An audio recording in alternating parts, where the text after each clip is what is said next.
In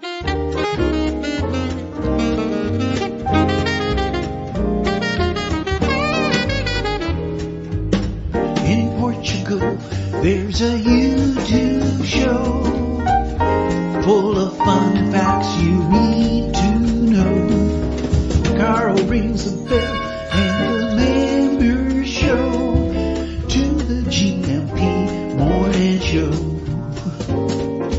Featured guests will come and they will blow your mind. The audience will do so in kind. A little vanity mixed with some insanity on the morning show with GMP.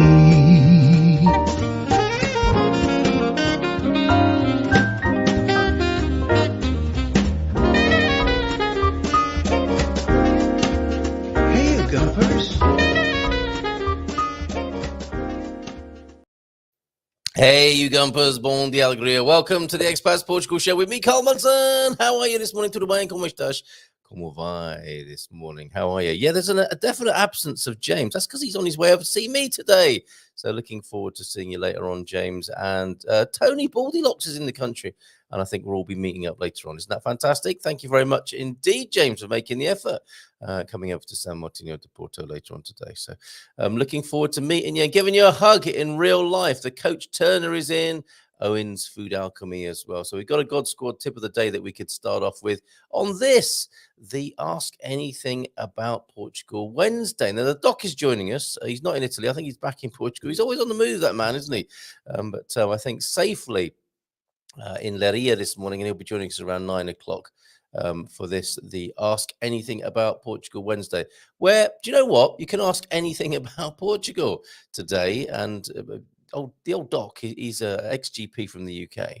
And of course, you can ask him about his life as an expat here, UK expat here in Portugal, but also draw upon his vast experience as a general practitioner back in the UK as well. So if you've got any health concerns this morning and you'd like to get a little bit of a pointer, not literally, he can't examine or touch you. Not yet anyway. I suspect Google are working on it, but I think he can be of some comfort and offer you some pointers in the chat this morning if you ask your questions there. So anything to do with living in Portugal as an expat, he's a particularly specifically niched as a UK expat, but also as a ex-GP from the UK. So if you've got any health issues, concerns or questions, stick them in the chat as well. Please don't send pictures of those sorts of things to 913 590 303. How are you doing this morning? It's a bit quiet in the chat. Come on. If you've been lurking and you should have been working, or if you aren't working and you've been lurking, what's wrong with that? Come on, say hello, please, in the chat this morning. And send any pics you've got of Portugal, your life here, or even from home, if you're around the world. And we have a lot of people tuning in from around the world, from Africa, from America, from Australia, from Korea, of course. Amelie, I think, enjoying her last week in Korea this week and then heading over to Portugal. So do send pictures of where you are as well, beautiful pictures of beautiful things. And of course, if you've got pickies that you want to share from Portugal, please share those as well. In fact, a lovely video. Let's start with this morning. On this very special morning for me, I have to say, may I send my love and congratulations to my daughter, Gloria, in Italy, and partner, Marco, who have given birth to, well, Gloria's given birth. Well done, Marco, as well, by the way, for being involved in the process. But look at you, Gloria, and my darling new granddaughter, Lily, who was born a couple of days ago. So fantastic. Well done, Gloria. I'm looking forward to seeing you soon. Fantastic news from Italy this morning to share with you. Granddad, for the second time, Papa Carlito. That'll be me. So where was I going with that?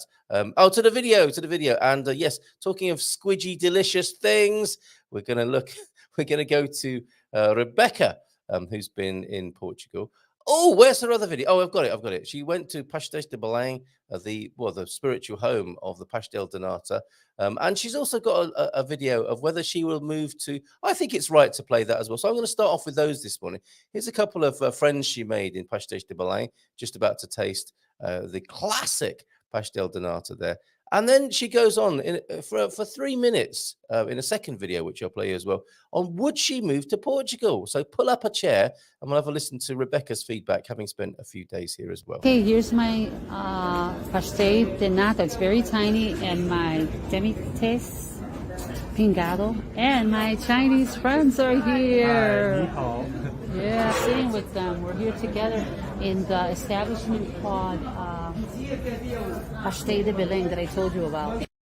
The classic hostelry for trying out the classic dessert or pastry of Portugal, pastéis de Belém there, and a ni hao from a wonderful couple of Chinese friends that Rebecca made. So let's get on to the nitty gritty. Would she move here to Portugal, having spent some time here? She's got a great itinerary, I've got to say, and maybe we'll get her on the show at some point. But I thought this might be a nice way or a nice thing to share with you and a nice way to start the show this morning. Okay, so I came back to what's becoming my favorite little cafe hostel. I'm not staying at this hostel, but I like it because it's cozy, it's quaint, it's close. I have a little jacket on because it's a little cold, guys. And now that it's almost 9 o'clock, it feels a bit cold. There's some youngsters here. I don't want to bother them. But what can I say? Would I live here? Some of you are asking me. I have a mixture of emotions, maybe because it's too soon to decide, but I could tell you one thing. I don't think I like big city living. Because of that, I moved out of a big city because I didn't want to live in a big city. Everything here is easy. The transportation's easy. Flagging down a taxi's easy. It's cheap. You have Uber, it's cheap. Food is cheaper. You get good sales. Apartment renting is a little expensive for these people. In Lisbon, you could find a nice, real nice apartment for maybe $1,200, $1,700. If you're rich, $2,000 a month. For Portuguese native, that's expensive. In Porto, you might find an apartment, if you're lucky, $550, $750, $1,000, $1,200 also. These bigger cities, it's more expensive to live here. The people that are born here and raised here, maybe their parents have passed and passed on their property to them, then of course they live mortgage-free and it's cheaper. But the idea of living with apartments so close to each other, and most of the dwelling here is apartments, dwelling. I don't think I could go back to living in an apartment, going up and down an elevator. I've been there and done that in Chicago. There is some walking that has to take place. If you're getting older and you don't feel all that energy to be walking, that could be an issue. Unless you're super rich and you could take a taxi everywhere. And even if that's cheap, when you do that all the time, then it becomes expensive. So I don't know, I'm having mixed feelings. Not because of the culture, not because of the people, not because I don't like it, but I'm starting to think about that part of it.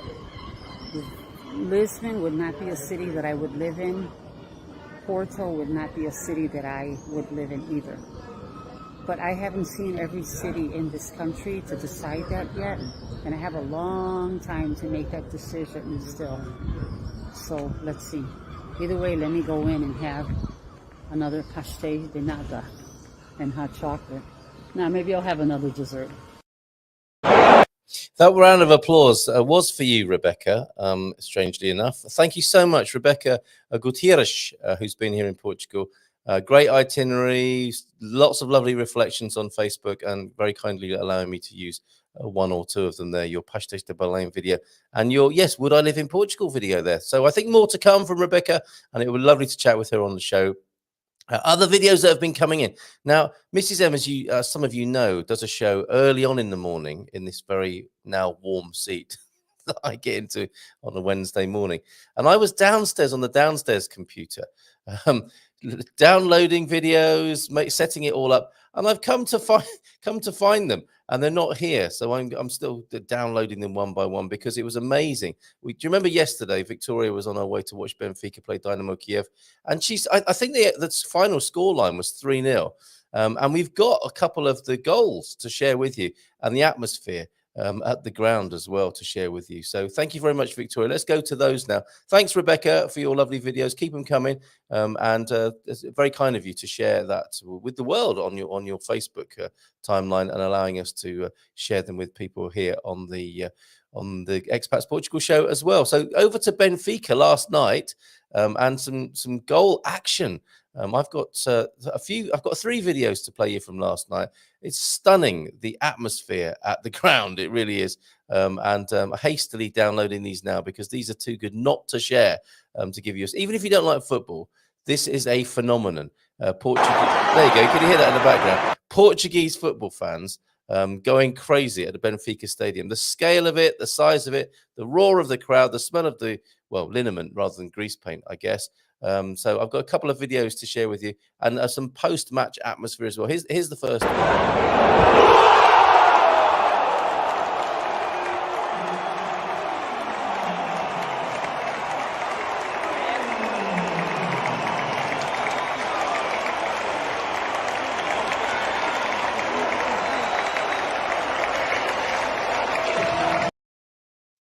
Isn't that amazing? Another goal a bit later on. It's amazing the work, the job you've done there, Victoria, in sharing these goals, because you must have been holding up your camera quite a lot, or you're an intuitive when it comes to understanding when a goal is coming. Brilliantly captured then. That was the first, I think, of 3 goals. If somebody can give me the final scoreline, that would be great. But here's the one for you. Build up as well.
Well, that guy knows how to work a crowd. The atmosphere. You know, when I was playing brass bands to you, the now legendary. I must give Tony.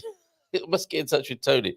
I'm hoping we didn't hurt his feelings with Gilda's feedback about the brass band in Madeira, I believe. But that brass bands, football crowds, it swells my heart. And of course, newly born granddaughter as well. My heart is hanging out today with all of what's going on. And then a bit of post-match atmosphere going down the tunnel, I think, leaving the ground last night. Check out the Benfica fans.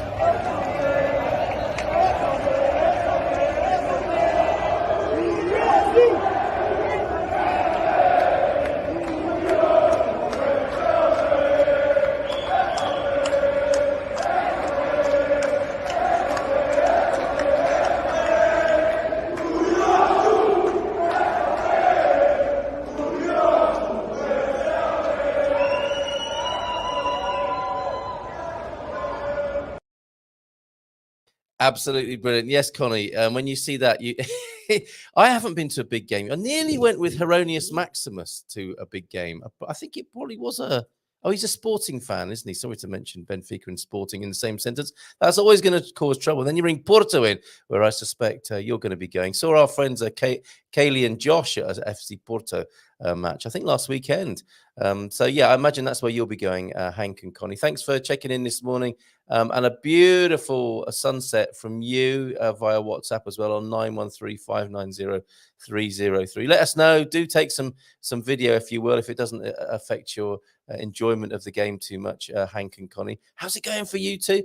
Thank you for being very thoughtful and sending a picture of the sunset you and Hank saw last night walking back from Porto into Gaia. And I think this is a place that you frequent, isn't it, from time to time? Because I had a video on the video deck, and I was thinking, where is that? And of course, it was an early one that I think you sent me when you were first here, landed in Portugal. Here's your sunset from last night then. Isn't that fantastic? Thank you very much, Hank and Connie. Very keen to hear of your continued adventure in Porto. Do let us know. I guess you're in the process of settling in right now. Lots of chat, lots of comment. Thank you very much, everybody, for everything you're saying there. We'll come back to all of that. I'd like to do a weather report now, though. It's my first match. It was awesome. Oh, so you were at that as well, Joe Diaz, the Benfica versus Dynamo Kiev match. Unlucky Dynamo Kiev. What was the final score? Was it 3-0 in the end there, Joe? So that's a nice little coincidence that you were at that match as well. And thank you, Connie, for that lovely sunset in Porto last night. Talking of sunsets then, let's go up to, from in Porto down to the Silver Coast and to an Óbidos sunset. Isn't that a lovely mixture of nature and man, the pylons of humanity? Which sounds like it could be an autobiography, doesn't it? The pylons of humanity. And of course, lots of lovely nature in the foreground and the beautiful sunset. And man's mark on the landscape with the pylon there. Thank you to Phil and Maria for that. And I mentioned them because it's great to be talking about the weather this morning and the Óbidos weather station. And that's the connection with Phil and Maria and the weather from Expats Portugal this morning. I will have a look at the personal weather station that they've given us access to. So not far from where that sunset photo is taken is their personal weather station, and we can get a bit of data from that this morning.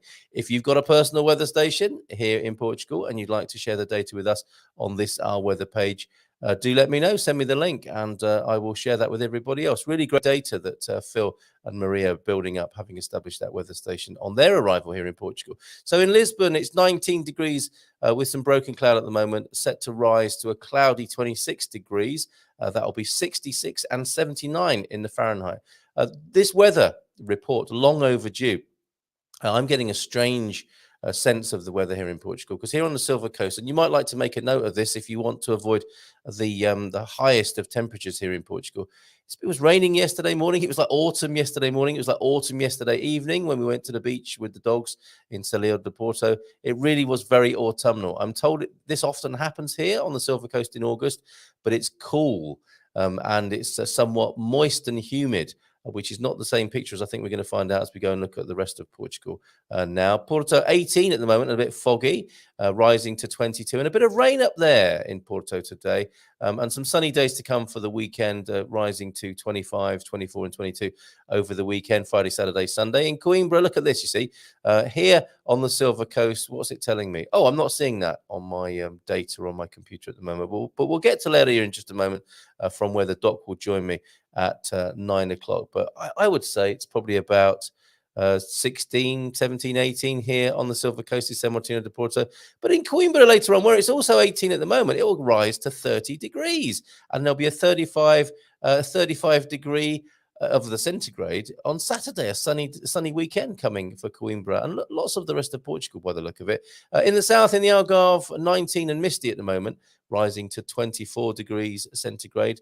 But from tomorrow, 27, 25, 22 and 21, lots of sunny days ahead, sunny weekend. Let's go to some of these other districts then and see what the temperature predictions are for the rest of the day. And as I said, Silver Coast, we get a very different sense of the weather to what you're experiencing elsewhere in Portugal. Aveiro, 23 and rainy, starting at 17 currently. 16 degrees with fog in Beja, rising to 33, and it's going to be 34 on Friday and Saturday. Sunny weekend there in Beja and Tejo. Braga, 29 degrees. And that's where we watched the video, didn't we, of Rebecca just now, saying that she probably wouldn't want to live in a big city, doesn't want to be in Lisbon or Porto, but is coming back to visit Braga. She told me this morning. So let's see what happens there. And I think Rafael, a big fan of that particular life choice there. So maybe she'll get the best of both worlds in Braga. Not too much of a big city life, but still amenities and the chance to get out into the northern Portugal countryside. Talking of the northern Portugal countryside, Vitor's birthday yesterday, wasn't it? Yep. And he'll join us tomorrow. So looking forward to hanging out with our man in the north of Portugal. Braga 29 then, and 19 degrees at the moment with a few clouds. Castelo Branco, how hot is it going to be there today? 34 degrees, 35 tomorrow, 36 on Friday, a bit of a cloudy day on Saturday, and a sunny Sunday and Monday with temperatures of 33 and 28 respectively at the end of the week. So 20 at the moment though, and then rising another 14 degrees today, just like ever, in fact, 20 degrees at the moment with a clear sky and rising to 34 as well. And high temperatures coming for the weekend in Évora, Leiria. Leiria, just met a city called Leiria. 18 degrees with light intensity drizzle. Wow, lid if you're a meteorologist. And 24 degrees the high then for us today. So very comfortable. But a hot weekend coming, 30 on Saturday, 28 on Sunday. Santarém, 30 today will be the high, starting at 18. And again, another hot weekend, 34, 35 degrees. Viseu. Yes, 19 degrees with a clear sky at the moment. 32 is going to be the high in Viseu. Oh, that reminds me, I've got to get in touch with those folks as well over there in Viseu. So yeah, Bragança 34 the high today, Guarda 31, Porto Alegre 33, Setúbal 28 degrees today, Viana do Castelo 23 the high, Villarreal 34 the high. So yes, it is going to be a warm day in parts of Portugal and in the autonomous regions. 19 degrees at the moment in the Azores, rising to 24. And in Madeira, 16 will be the high, rising from 11 at the moment with scattered clouds. I love doing the weather and sharing that with you. And just if we go to the personal weather station, which I can do with a mere click of the button, and I'll give you the link to the Expats Portugal weather page in just a moment. But the personal weather station in Óbidos is what? Oh, no, hold on. I said I'd click onto it so you could see it, didn't I? So let's do that for you on the screen at the moment. Come on, web browser. You can do this. Come on, baby. While I put in the link to all of this into the chat as well. My goodness, you've been busy over there. Will Thompson, I wonder why you're here this morning. Actually, we're going to be looking at the mystery of the excess deaths. Well, we've got the doctor with us here in Portugal. Most highly vaccinated country and experiencing the highest excess deaths at the moment. We'll talk to the doc about that. It's not going to the weather station for me. Oh, I see. I need to share a different screen with you in that case. Let me just share the weather station in Óbidos with you. Seriously, if you're thinking of doing the same thing, it could be a great service to the Gumpers, to the community here. So yes, personal weather station dashboard shared via Weather Underground or Wunderground. And let me bring that onto the screen now so that you can see. Oh, hold on a minute. Clicking in the wrong place. Don't want to be doing that. There you go. And some advertising as well, reminding you to go to Leclerc, where you can get some fantastic sushi. Anyway, 17.3 currently then on the weather station, thanks to Phil and Maria. The dew point is at 17.1. Humidity at 99%. 99, not degrees, but percentage there. And isn't it all of this wonderful data that comes in and then, of course, is recorded and all these graphs that Phil and Maria are able to look at to see what the weather's going to be like for their life here in Portugal. 17 degrees then, as I said, 99 humidity, 6.4 kilometers per hour. That'll be, won't it? Yes, pause for a moment to try and figure out what that would be. But the gusts of up to 9.3 kilometers per hour and the wind coming in from northwest. Currently then, for those of you who want to know about the pressure, befalling Phil and Maria there, weather pressure, atmospheric pressure, 1,000, just over 1,000, 1,007.52 HPAs. I forget what they are now, but thank you so much for your access to your private weather station. What a lovely idea. Thank you very much. What's this that Will's talking about? Hold on. I'm not going to read the last bit of content, the last comment that he's given us, because we need context. So let's scroll back to the beginning of the chat as we anticipate the arrival of the doc. Deagle was in first this morning with the Bon Dia Carl and Gumpers from a fresh Belfast. It dropped to 8 degrees overnight. We're still warm enough to sleep with 4.5 Tog continental quilt. This is some niche detail here, Deagle. You got the 4.5 Tog back out on your continental quilt. And I love it how you refer to it as a continental quilt, not a duvet. To 10.5. They'll change to 10.5 in October. That'll be sweltering. You've been drinking some Portuguese coffee, as we can see here. Fantastic. Take home your Delta coffee to drink in Belfast, and outside on the table in the office, as you call it, your garden, doing your continuous days of Portuguese study there. Great job. And you, my friend, get a muito bem from Filomena. Look at that. Thumbs up from Filomena. Good job. Keep it going. Keep it going. Fantastic stuff there, Deagle. Thank you very much for your report this morning. And Ian, who put this comment in, I think, a long time ago. I think this was up last night, taken from a Twitter friend yesterday. Oh, hold on a minute. We can't just go straight into that. We need some of this, folks. Hold on a minute. Hold on a minute. I was a bit premature there. Can happen to anyone, of course. Where is that God Squad theme tune? There you go.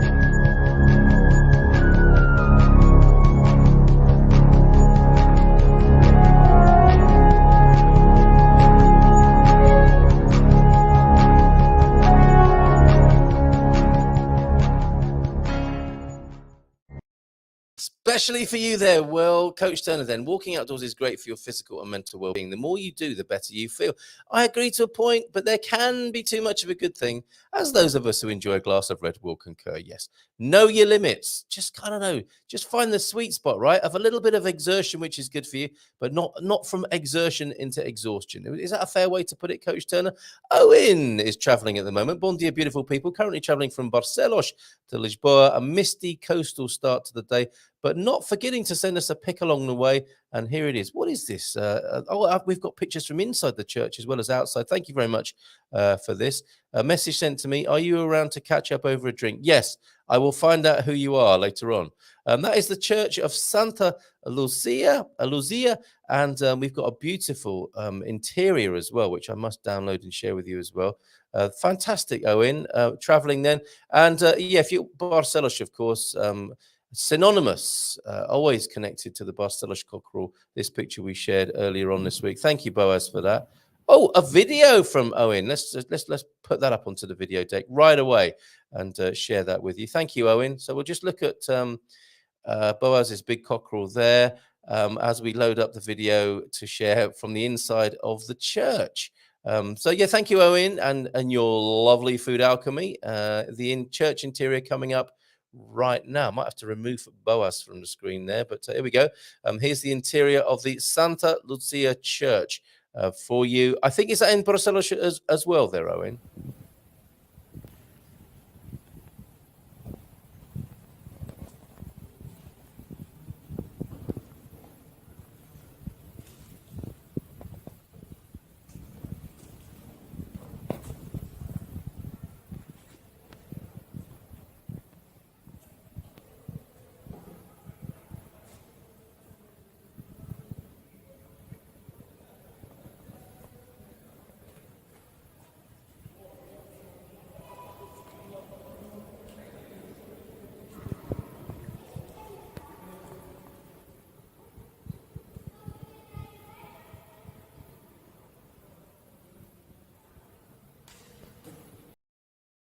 Be still, my heart. Oh, that's beautiful. I mean, thank you very much for that. This is quite a morning. A new granddaughter, the atmosphere at Benfica, brass bands, and now the interior of a church. My heart is it is expanding out way beyond this studio and this room and even this town, I think. This morning. Thank you so much for that, Owen. That was absolutely beautiful. Oh, we've got a newbie in as well this morning. Is that the person who sent me a drink invitation? Maybe join us at lunchtime today. So where are we? Lee McGrady. Good morning, people. And thank you, Owen. Thank you very much for that. Bon dia from Stephen as well. Sir, can you please tell me what type of industries are there? Weekend Traveller 1990. Intriguing YouTube title there. Morning, Mr. McGrady, Steve, Owen, Ian, and Deagle from Pete. How you doing, Pete? You've been nice and warm over there in the Castelo Branco district. And Jack's here. Bon dia todos. They're having a Portimao meetup, and the next one is on the 15th of September. Midday. Everyone welcome. Thank you very much for that, Jack. And William Crutcher is here. Hello, William. And first time here from Reno, Nevada. What time is it for you, William? Thank you for making the effort. Really appreciate it. Let us know a bit more about yourself. That's a great start. Reno, Nevada. What are your Portuguese plans, if you don't mind me probing you in this way publicly. Good morning, good people. I'm from Ghana and living in Germany. I am a sick person with a liver transplantation. My wife and our 7 children are in Ghana. Please, can my wife come and work with me? I'm not in a position to answer that, Sikawura business. You'll need to be in touch with our migration experts who join us. Gilda or Christina will be joining us on a Monday, every Monday, to talk about such questions. I suggest you get in touch with them via our business directory, Sikawura Business, and good luck with that. Parabéns, Gloria and Marco. Thank you, Diego. I'll send you a picture later, mate. And William Crusher, bem-vindo from Pete. Esse é grande nome. Com certeza que se integrará. I think good wishes from Pete as well. Connie, bon dia. Gumpers from a foggy Gaia. Congrats, Grandpa Carl. Oh, Connie, thank you very much. Bon dia and parabéns, Carl. Thank you, Sharon. Thank you very much indeed. Jack, the family are going home today after 2 weeks.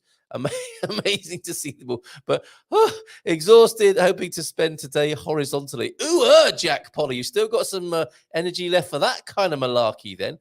Or do you mean snoozing? Any video photos of the Benfica game last night? Yes, well, there we go. We shared them with you. Wasn't that fantastic, Deagle? Victoria, can I forward them on to Deagle? Because they're really good. And any footy fan will love those. Oh, I did see, talking of football, saw a little bit of a promo for the World Cup. Not from FIFA, I don't think, but one of their sort of associated organizations. Ouch. I have to say with that. A lot of pushback and blowback with the upcoming World Cup in Qatar. That's not going quite as they planned. We'll have the doc on the screen with us in just a moment. The doctor will see you now, or in just a few minutes. He's smiling at his end. And who doesn't like to be smiling at their end first thing in the morning? Anyway, Weekend Travel also asking if there's any textile industry in Portugal. If yes, then tell me the location. I'm gonna star and keep that one. I would say Serra da Estrela and the north of Portugal, typical north-south divide. And I suspect, there will be places all over the country, but I suspect the concentration of textile production will be in the north, and it will be close to the wool production, will it not? In the Serra da Estrela range there. Yeah, I wonder how that's been affected by the recent fires. Lee McGrady, what's this? You always have space to fit in another willy crutch, don't you? I think that sounds like something for the doc. That sounds like a really difficult condition that Pete and Lee are discussing there in the chat. Well, thank you for that. Thank you for lowering the tone as ever, Pete.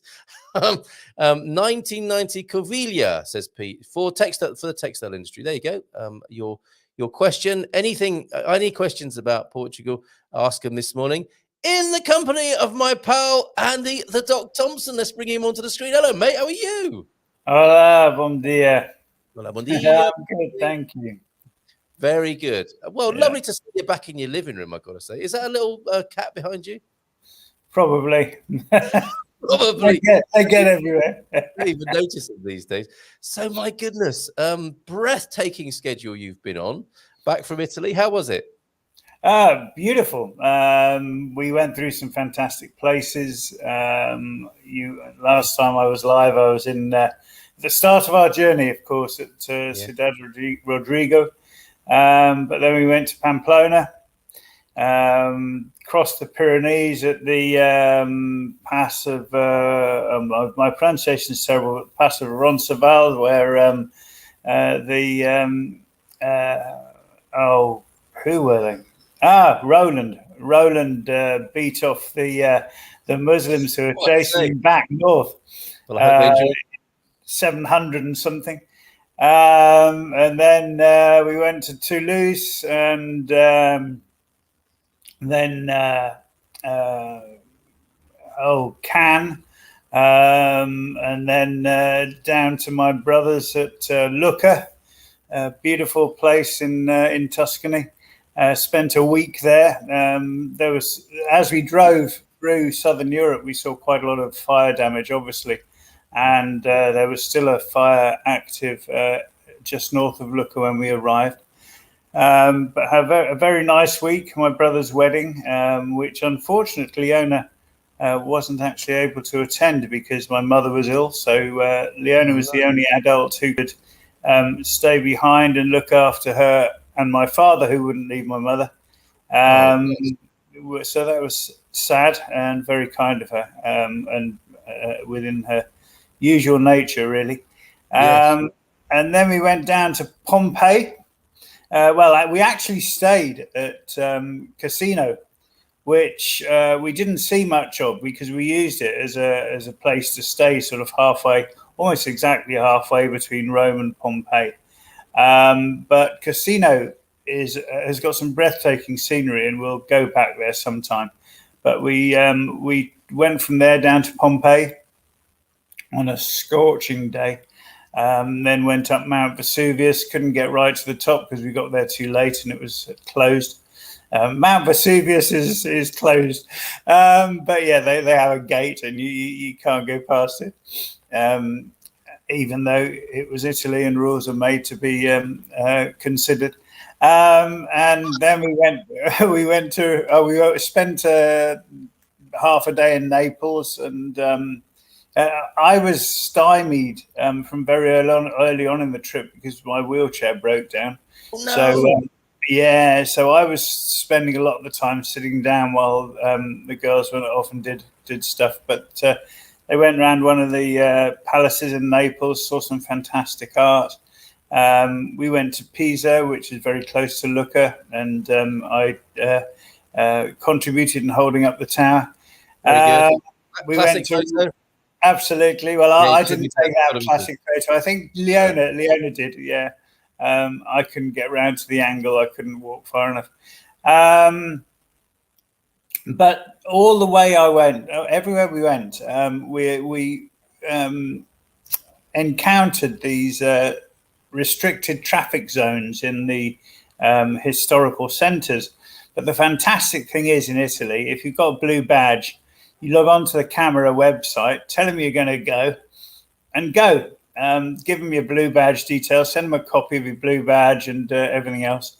And that means you can drive through all these traffic restricted zones, get very close to the great monuments, park anywhere as long as you're not obstructing anyone. So that was really cool. And then we came back through Provence. We stopped one night in a little village right up in North Italy, and managed the place that I booked on booking.com happened to be exactly next door to the local village social bar. So that was great.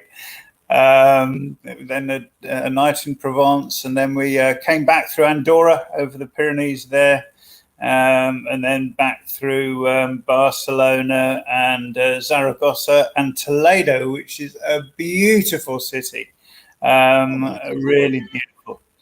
And back, and there we are, 3 weeks, great road trip. I'm exhausted just hearing about that. How do you do it? You get in the car and drive. Right, fair enough. Good advice. And this, of course, is what's available to you, isn't it? When you're premised and situated in Portugal, all of the rest of Europe available to you. The extra bonus that people who are coming to live in Portugal can experience. And would you? I mean, obviously, there's some driving and some planning to be done, but it was fairly straightforward by the sound of it. Well, I've always found long road trips to be fairly straightforward.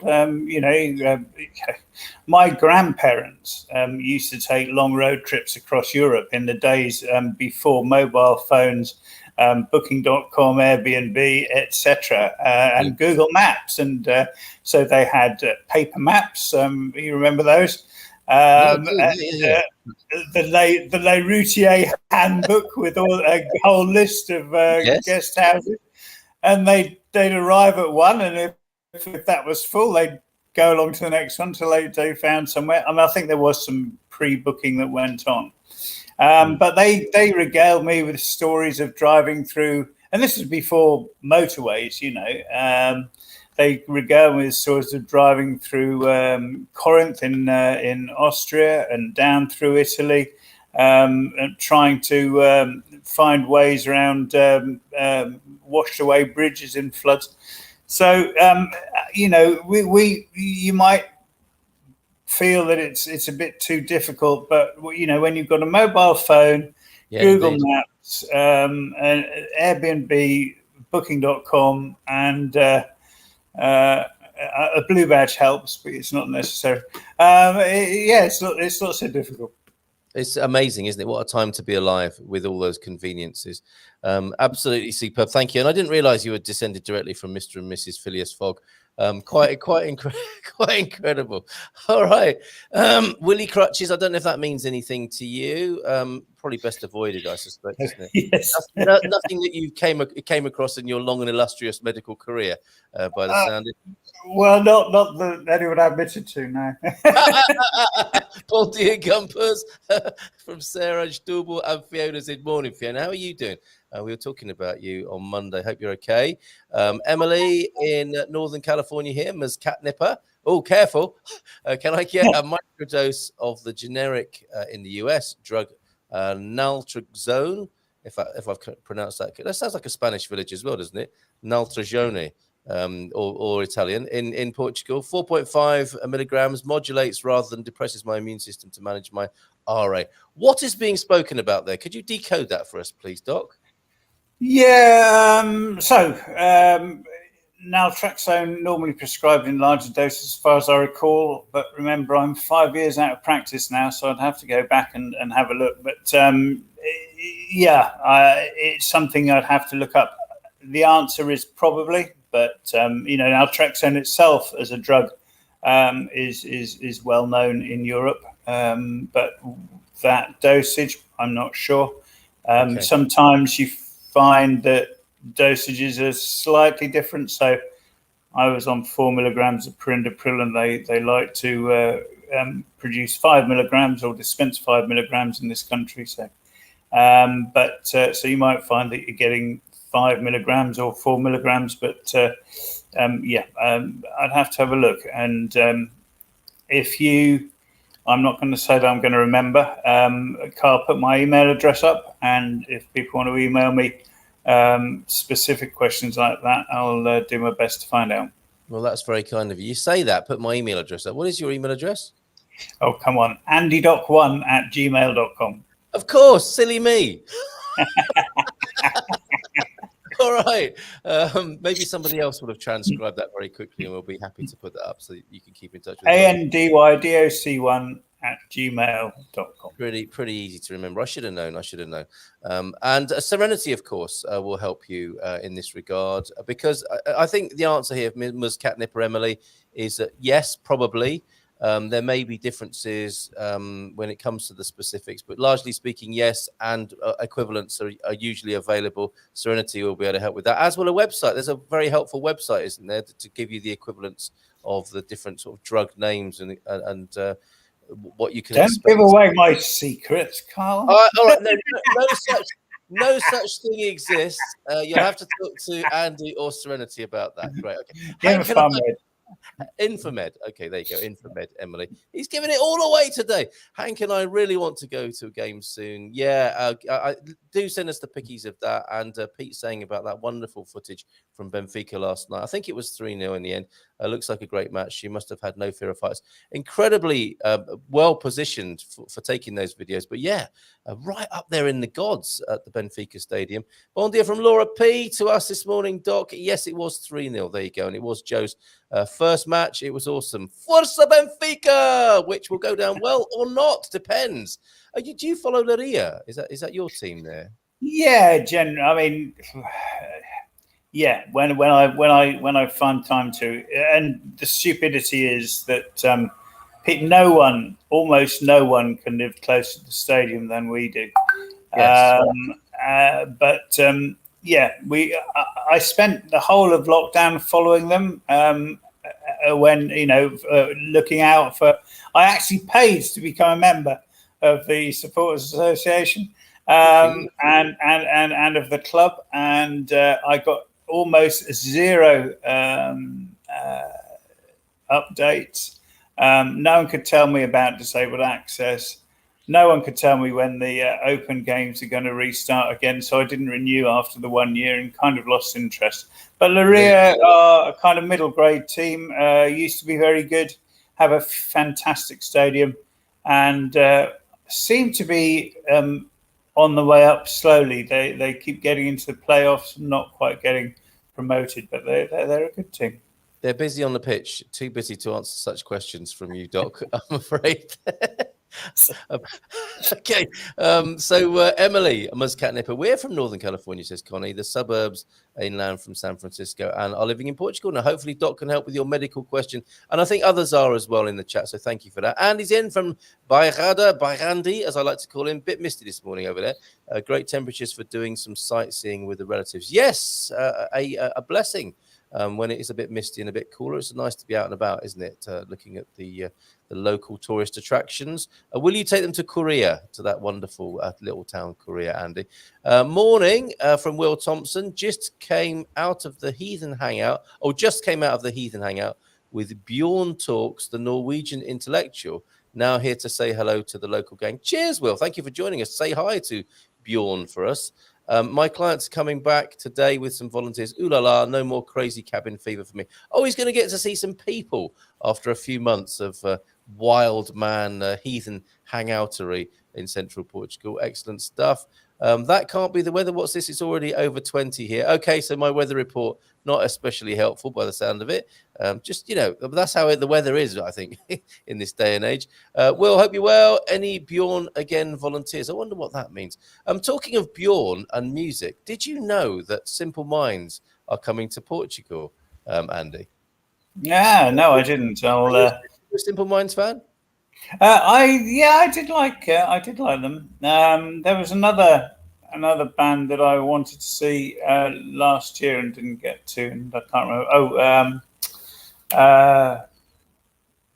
The Beatles.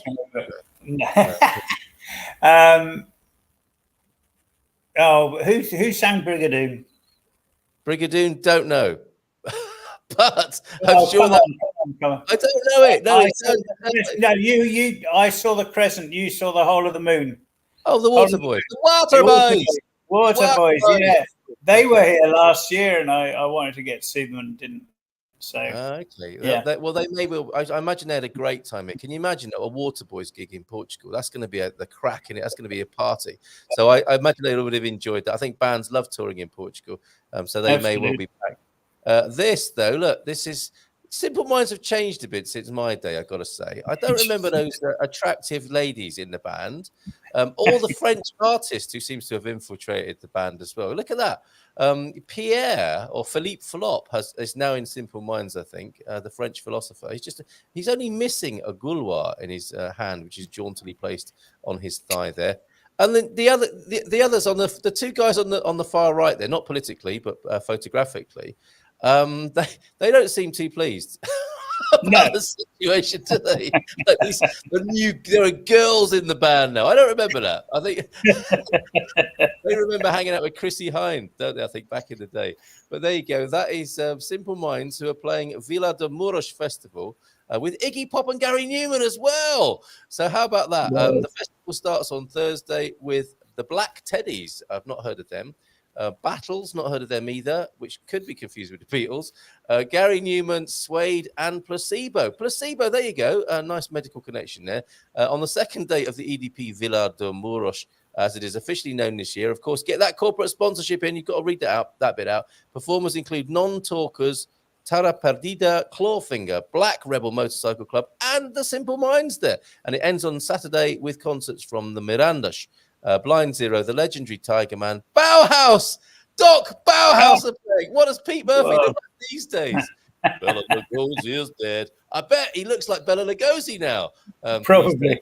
Actually looks like Bela Lugosi. So Bauhaus playing in Portugal. Love that. Thank you very much for bringing that to my attention, the Portugal resident. Let's get back to these comments and questions. Anything about Portugal, anything about your health, and we will talk about excess deaths because you have sent me graphs, Doc, to refer to. I put to you the conundrum of how is it that we were the most vaccinated country in Europe, in the world probably, or among the top. And now we're experiencing the worst levels of excess deaths. And you very kindly have put your mind to that. We'll come back to that. But let's see what people are asking us in the chat here. Owen, our buddy Owen here, Doc. I have one or two photos from Peter's birthday gathering last night. Why weren't we invited? With his permission, I'll share them tomorrow. That's fantastic. The Bjorn fellow, the Norwegian philosopher, discusses things like religion, survival, hunting, woke culture, big issues facing global society. That sounds right up our street, that, Doc, doesn't it? Bon dia from Pam as well. Sorry, did you want to chip in? Has he missed something in that lineup that he should be talking? Well, revolution, but there we go. Yes, well done. 19 minutes past. First mention of the revolution this morning. Have a great week. All says Pete. Please give my salutations to the Doc. Got to run, as idiotically, I have booked myself for work. There is no cure for that, they say. No hope. That's a Star Wars tune rip-off again. Not rip-off, influenced by. CNA, what's this? I asked the Doc some tough. Can I ask the Doc? Yeah, he loves a tough question, but we'll star that and come back to it with your T-cell lymphocytes in a little while. Lovely pics, Owen and Owen's Food Academy there from Connie. And Elaine is here. Thank you for breaking ranks and talking. Santa Lucia is in Viana do Castelo. Thank you very much for that. So there you go, not in Barcelos. Thank you, Elaine, for saying so. There are times, aren't there, where you think, I can't hold my silence any longer. Munson is being an idiot, saying stupid things. I've got to put that right. And thank you, Elaine, for doing so. Francis, bon dia, She's been lurking while getting ready after a really slow start to the morning because of a headache. Ooh, but feeling better now. We'll hang in the background and listen while in the car. Headaches, Doc, a go-to for the medical profession. It's a symptom which needs attention. First thing to do when you have a headache. I know this is very basic, but there are probably some simple things you should do and can do, right? Well, there are, but you do need to know the cardinal warning signs of headaches that need to be referred to a doctor straight away. So if the headache comes on very suddenly during physical exercise, classically during sex, actually, orgasm, but also on straining to lift weights or things like that, then you should immediately see a doctor. I'm still processing. Okay, so the classic excuse for not taking part in sexual congress, the headache, can actually be part of the routine, as it were, by the end of the said act. Well, one hopes not, because it normally means you've got a bleed, intracranial bleed. But that's why. Yeah, so that's why it's important. The other cardinal thing is that if it's the worst headache you've ever had, you should see a doctor ASAP. Good advice. Thank you.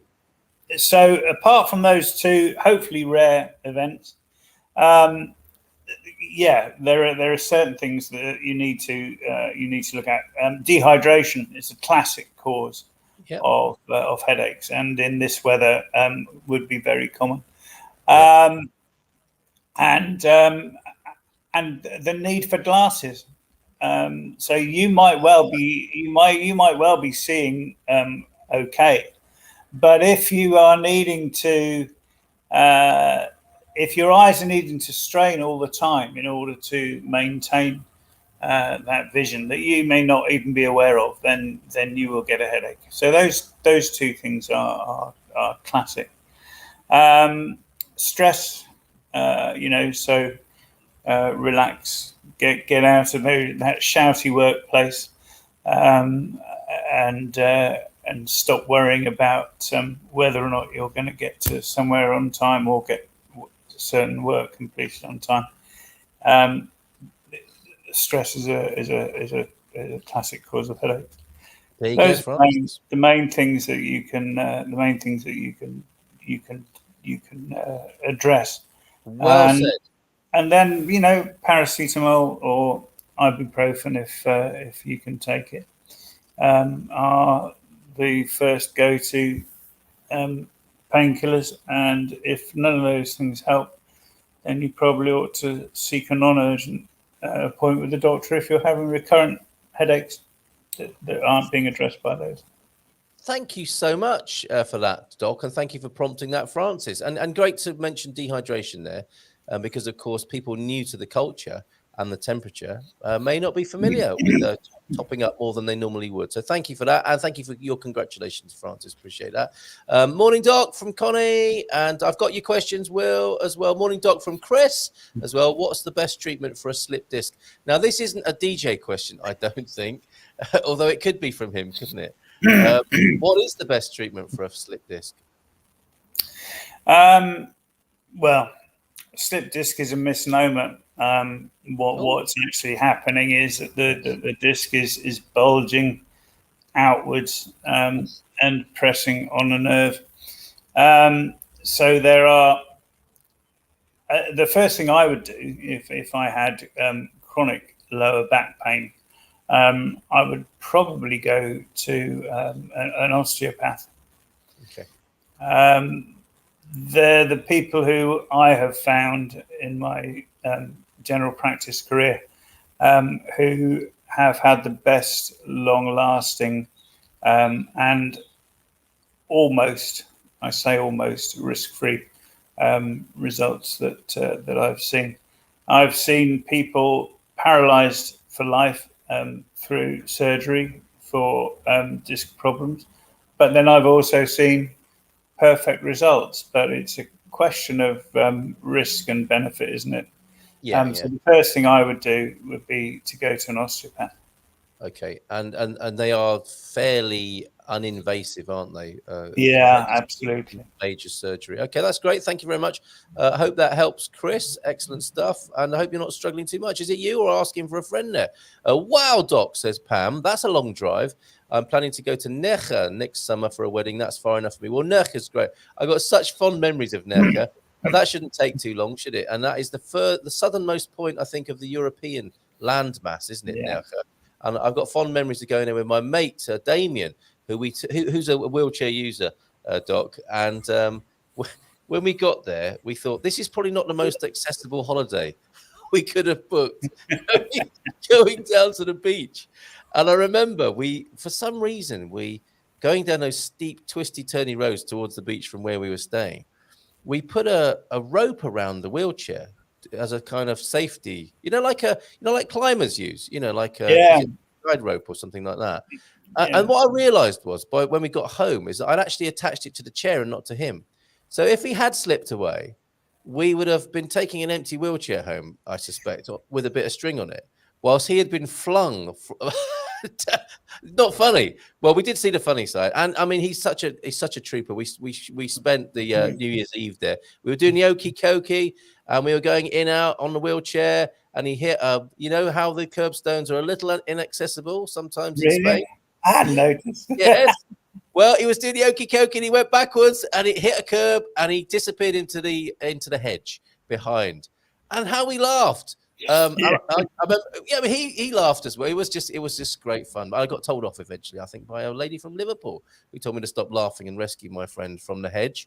But he was having a great time. And then the beach, the runway into the beach. Another thing for wheelchair users, if I may suggest, whilst on holiday and going to these so-called accessible beaches in a wheelchair, you'll have done this, Doc, I suspect. That lovely runway, and off he went down the runway in his wheelchair so that we could plunge ourselves into the sea and have a refreshing dip on Christmas Day. When you hit the sand in a wheelchair at the end of the runway, it's rather unforgiving, isn't it? Yeah. It's probably not the best way to approach access to the beach. No, they came face to face with the sand. And again, how we laughed. And luckily, he's got a great sense of humor.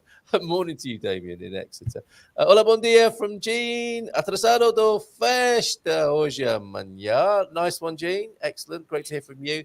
And T-cell exhaustion. We can come back to that, of course, when we talk about this excess death phenomenon in Portugal. And Ms. Catnipper and naltrexone it sounds like a pizza to me. It's a scheduled drug in the US. Wow. Microdoses are made by a compounding pharmacist, so they get a bit more detail on that. There's the email address when Andy finds out more about that. Andy, question from Deagle. Belfast, a damp climate. I suffer badly with asthma. Do Portuguese people suffer from it due to the dry, dusty climate? And has the smoke of the fires increased it? Great question, Deagle. Thank you for that. Well, I have asthma, although I haven't needed medication for a long time. So generally, I don't think asthma. I mean, there'll be a low level of asthma in Portugal, but it's not a climate that makes it worse. We're not as hot and dry and dusty as Spain, obviously because of the Atlantic coast. But yes, in terms of the fires really did cause me difficulty. Not an acute asthma attack, but certainly uncomfortable breathing, and would have exacerbated people who have active asthma. But in general, I think Portugal is a great place for asthmatics. Okay, there you go. You don't see that in a tourist guide, so do you? Great place for asthmatics, 5 stars. Well, it's a bit like the sort of Victorian idea of sending people off into the unpolluted countryside to a sanatorium. Yes, if they had consumption, tuberculosis. Yeah, that's right. Words. You sit on the terrace with a blanket on your knees. Absolutely. So Portugal is, if you get out of Lisbon and Porto, and even in Lisbon and Porto, nothing like as polluted as many of the towns and cities that many of us come from. But you get out of Lisbon and Porto, and Portugal's got a fantastic air quality. There you go. Expect to see that soon on asthmatics.com. Top rated place to visit as a tourist. Fantastic. Thank you for that. Good question, Deagle. Thank you, Andy. And to the other Andy in the Bairrada, the Portuguese rallies are going to Porto. The French ones are going to Aveiro and Coimbra. Still undecided which group to join. That's interesting, isn't it? I wonder. I think I would probably go to Porto, only because I don't know it as well as the other two. Where would you go if you had to choose between the Portuguese and the French rallies there? It'd be difficult. I mean, they're relatives, so maybe my natural antipathy to the French shouldn't really come into this. In terms of the places I like most, then Aveiro and Coimbra, and I don't know Aveiro very well, but Coimbra I do know very well. But I need to explore Porto as well. So I haven't helped you, and I wouldn't know where to go either. Still, made it worse. You've made it worse, I would say, Doc. And talking about a natural antipathy, is that a medical condition?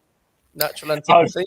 Definitely, it's all to do with the fact that they prefer to administer their medication in suppository form.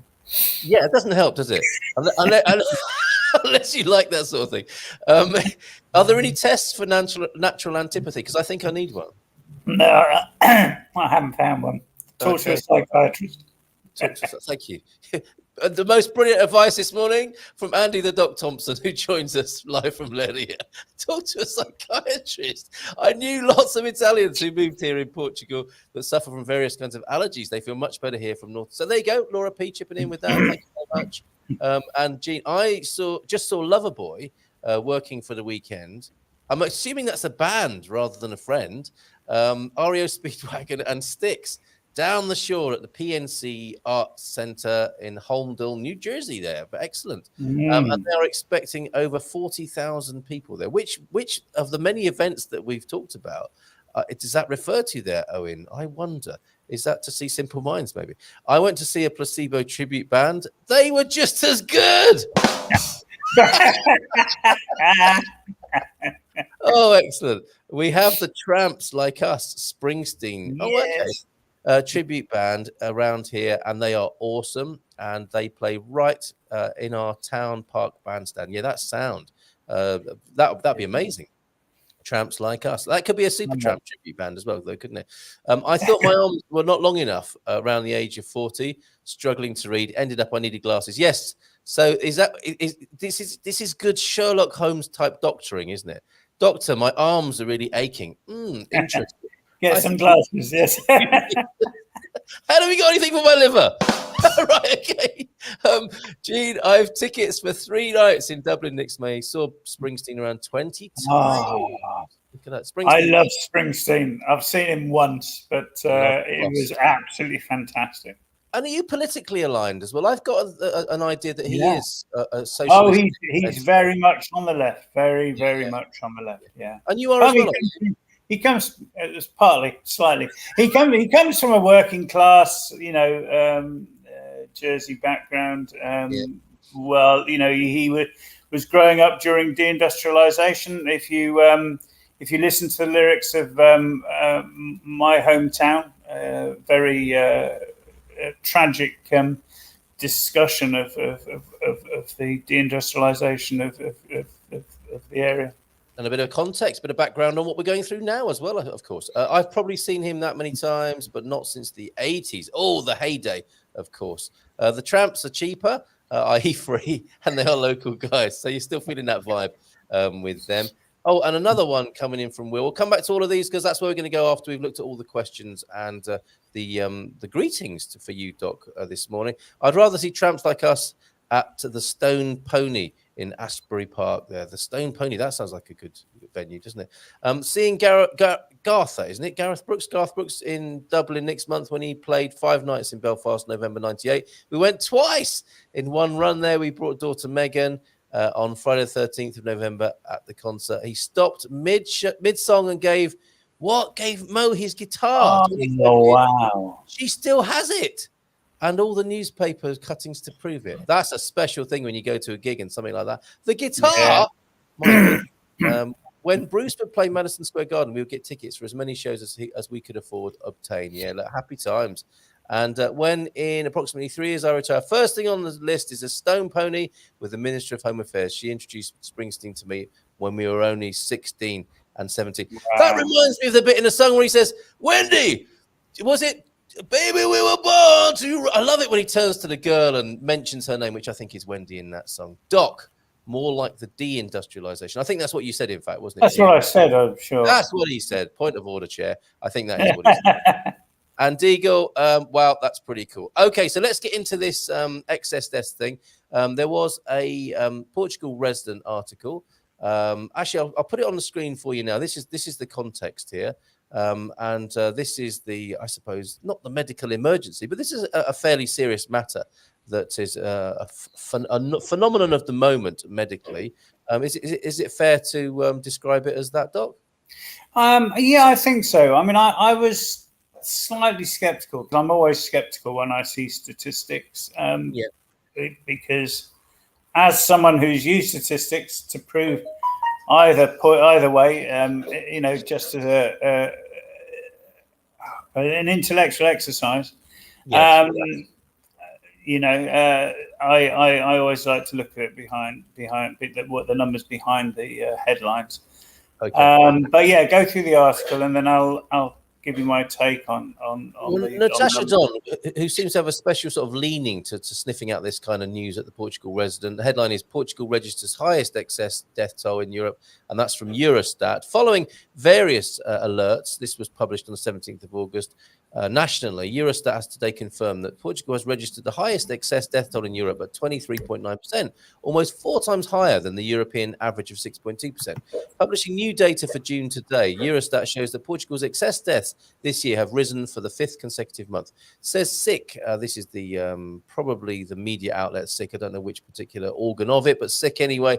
Excess deaths have shown progressive increase since January 2021, a month in which the national average was actually 4.4% below the average for excess deaths between 2016 and 2019. Ministry of Health has already confirmed the necessity to study, this is a quote from them, the necessity to study with greater detail the profundity and causes of excess deaths since 2020. And albeit January 2021 seems to be the moment the phenomenon took hold. So that's when it dates back to, January 2021. Excess deaths, can we just put that into context and perspective? What does that actually mean, Doc? Well, basically, it means that you can, if you take the average of the death rate over the last however many years, and you can take any period you like, but if you take the average, for example, over the last 10 years, and then you can predict what you ought to be seeing this year.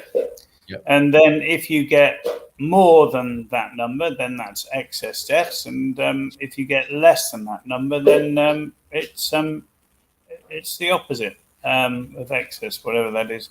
So that's the that's the logic behind talking about excess deaths. Okay.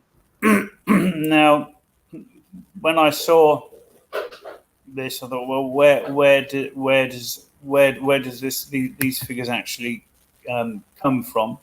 Yeah. And so I downloaded the data set, which is a massive CSV file for the initiated. Yes. And Google Sheets does have difficulty working with it. And bearing in mind, you didn't give me a huge amount of notice, although I think you gave me 24 hours notice. Yeah. Come on, that's I enough. didn't have a huge amount of time to prepare these. However, you go if you want to go back to those. There are 4 different graphs, and there are actually 2 different graphs, but each one I've done with a logarithmic scale on the vertical axis. What that means is that you can you can see the differences. So yeah, so go to that first one. I don't know which. I may have downloaded them in the wrong order. So can Yeah, you all tell right. Well, me? I'll tell you if you have. So click on that. Is that the first one? No, click on the one you. That one. That one. That's the one. Yeah. Yeah. Okay. Go back to that first one. Oh, is that it? One. Yeah. Okay. Yeah. Okay. So this is the. So you can see the weeks underneath, and those are the weeks around. What do you keep moving it for? Go back. Oh, I see. You're seeing it a bit slower than me. That's why. Sorry. Oh, sorry. No. Oh, sorry. Okay, sorry. It's my fault. So I'm looking at it on the television because I'm looking at my own. I'm looking at my own file. Yeah, but actually, you're looking at the broadcast. So right, actually, I think this is the one you want to see, right? No, go back. They all look the same to me. Okay. No, they're not. Right. So that first one. Yeah. Is that the right one or not now? Right. Okay. Sorry. I'm really getting confused now. Right. So, can you? Yeah. Just cycle between them slowly so I can see. Of course I can. Okay. So we've got death rates Portugal average per week by age band 20 to 22. Then we've got death rates with a 20 to 22 log scale. No, I don't want that. Yeah. Okay. Then you've got and total. Okay, stop. Right. Okay. All right. So this shows by year the average, the death rates, the average across the years of each. The average across the years of the period between week 20 and week 31. Yeah. So week 20 to week 31 is around the May to July period. So what you can see there is that if we just look at the top line, it doesn't matter which one we look at for the moment, but if we look at that top line, that's the average death rate for the 85 plus group of people. So the people aged 85 and upwards. Yeah. Each year, going from 2000 to 2022, the average death rate for that period. So you can see that there's a gradual decline, which we would hope for if we are being effective in our public health and social security measures. Yeah. So we see a gradual decline in the death rate, a flattening off from about 2012 onwards with a few blips, and then a rise in the pandemic in 2020, which we'd expect, a drop in 21 as the pandemic declined, and then this year a massive increase.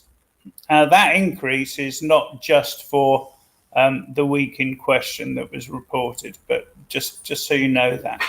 Now, can you go to the last graph? Because what you see here is all of those lines at the bottom, you can hardly see them. And they're all the, now that's better. Now on the log scale, what we do here, for those who don't know about log scales, very briefly, the first square will be, and it won't be on this graph, but the same principle. So the first square will be, say, 10. The second square will be 100. The next square will be 1,000. So you multiply the range every time you move up a certain amount. So what it means is those compressed death rates that were at the bottom that you couldn't make sense of, you can make better sense of now. So, for example, the blue line is the average of the 0 to 14-year-olds. Yeah. Massive drop in youth mortality from 2000 to 2012. And they weren't really affected by the pandemic, as you can see. The next one is the 15 to 64, fairly flat. The next one is the average of the total. And this is because obviously most of the deaths occur over 65. So do you see that going up because it's more influenced by the older age group? Indeed. And you can still see this tick up in both the, certainly from the 75-year-olds upwards in this year. So that's for the whole period, remember, from May to July. Now, if we go to the other two graphs. Is that one helpful? That's another log version, or are we looking at that one first? No, hold on, sorry. That's the one to look at first. So yeah. What I've done here for the solid lines, that's from 2000 to 2021. Mm-hmm. And this was to find out whether there was much of a difference this year from the previous year. So the orange line is what the putative excess is based on, not the orange. The solid line is what the putative excess is based on. So that's what we would expect. But then we've got the actual death rate this year is in the dotted line. So you can see that very large increase both in in week 24. So this is forget the years. Just remember that the solid line is 2000 to 2021, and these are the individual weeks along the bottom, and then we've got the actual death rate in the dotted line. So if you look at the previous years, you actually see an uptick in week 28, which is the one that prompted Natasha's report. Yes. So there is a normal increase in that week for whatever. And remember, this is 9 years of data, so it's not going to be a blip. There is a real increase from week 26 onwards, and week 28 is the one that was reported. So there is an increase, and we can talk about why that is in a minute. But the increase has been a greater magnitude for this year for these weeks, and we need to discuss that. If you then go, so then under there you can see the other age groups and the average for the total all compressed. So if we go to the log scale now, we can see what's going there. Yeah, that's right. So the young people actually, there's been a big decrease. Why? We don't know. Yeah. But if you look again, you see actually there's been hardly any change in any of the other age groups really. It's really the older people who are suffering the most.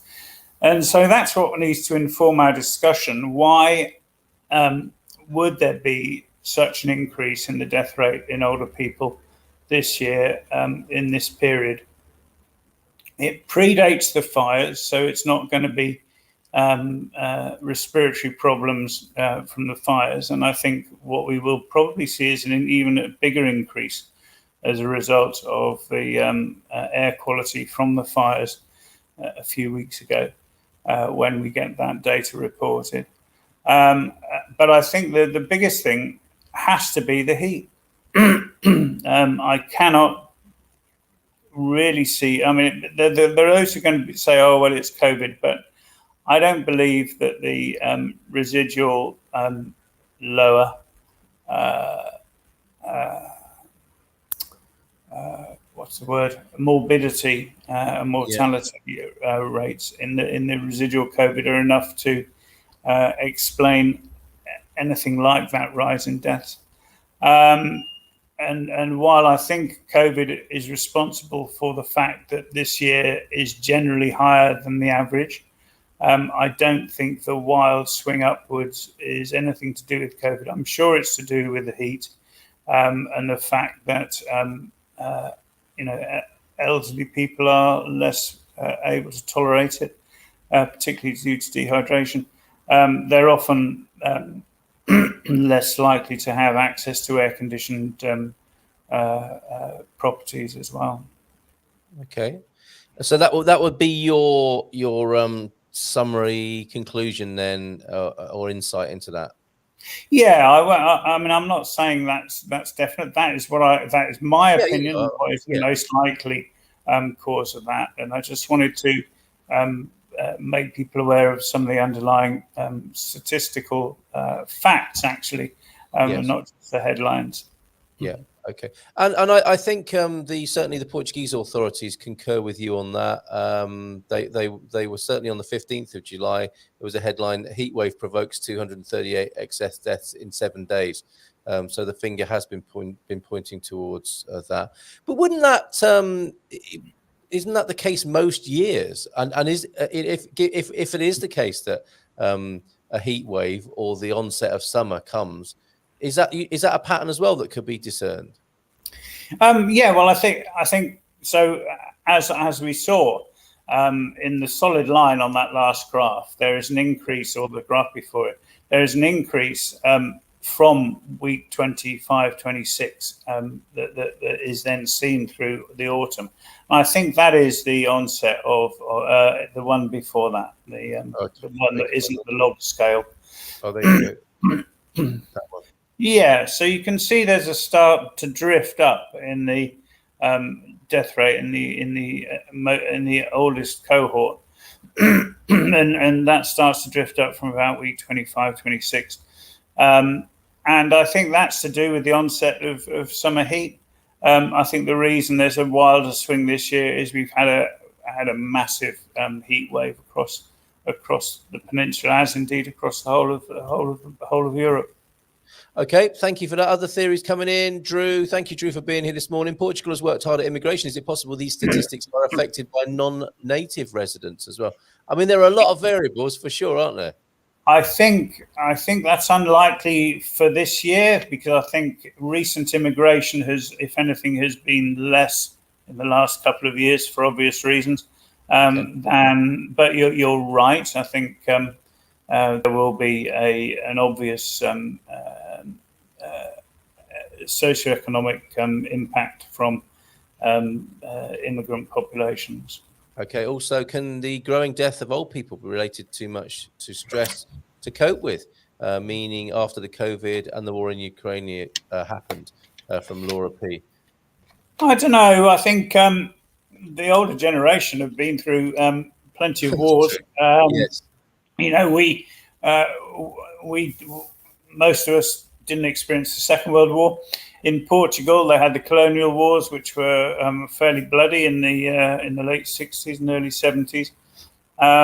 So it's a good theory, but I don't think it applies. All right, Laura P. Let's go to Will's questions then. Will likes a specialist question. Let's see what was going on here. Doc, question 1 then for you. Describe the mechanism whereby mRNA gets to cells in tissues and all. Have you two had this discussion before? Presents small antigen spikes. T cell lymphocytes infiltrate and destroyed by apoptosis, causing internal damage. What do you make of that? Right. First of all, I would like advance notice of such a technical question. Okay, fair enough. Fair enough. Yeah. Secondly, especially as immunology was not my strongest suit, although obviously we've all become rather more educated in immunology in the last 2 years than we were previously, and that applies to even medics and specialists. But no, I would need to reread all of this before I answer that sort of question. Well, you've got his email address there, Will Thompson. Now, describe and again, if the same thing applies, let me know, Doc. Describe the process by how this happens inside people's body. Yeah, I think that might be the same. I refer the honourable gentleman to the previous answer. And well, I'll briefly respond to that question. Not technically, but what I will say is that he who pays the piper calls the tune.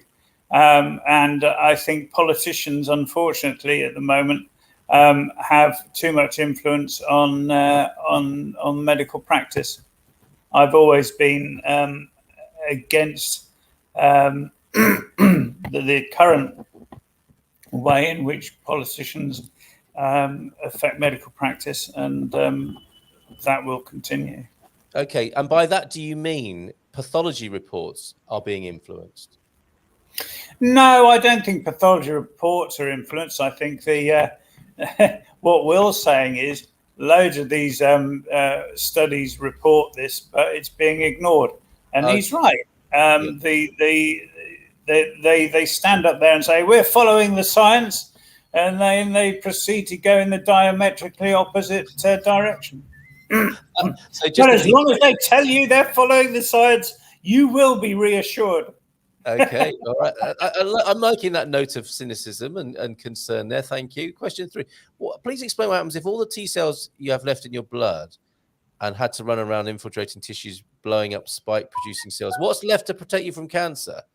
Would you like to make some sense of that for us as well? T-cell exhaustion and lymphosenia. Yeah, I get where you're getting at, Will, and I understand that. I think again, I would have to have a fairly detailed look at that, and I have got other things that I'm doing these days rather than wading through medical research. Okay. All right. So a discussion for I suppose deeper or offline pursuit. I did ask the questions, Will. If you're still here, that is even. I think you might have drifted off when we started talking about Bruce Springsteen. But anyway, thanks, Doc. Going back to the headache thing in our last few minutes here this morning. If your first reason is the case, I'm in big trouble because my wife's been away. It is stress related, then, isn't it? Mrs. is coming back. Mrs. G is coming back, and my first reason was the sex. Was it orgasm related? Oh, right. Okay. Of course, yes. All right. Okay. So there's two.